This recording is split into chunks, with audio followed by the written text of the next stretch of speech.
this new construction clean.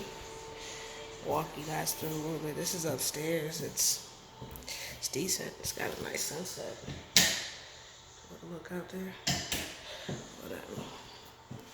But I want to show what a back charge looks like.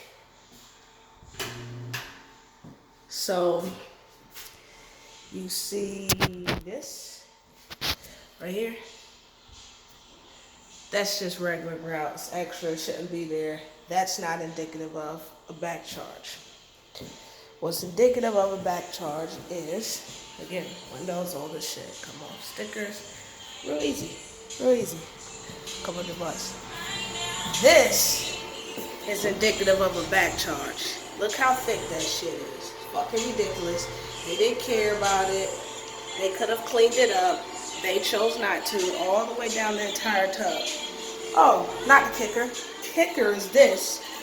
This is the kicker. And this is how you increase your charges. Little things like this. Every little extra bit that they chose not to care about, that they chose not to take the time to do, you get the charge for it. Because you have to take the time to do it, because you have integrity and you're going to clean it. Look at it. Look at it. All drained out. Ridiculous. So, what's our favorite word? Back charge. Yeah, buddy.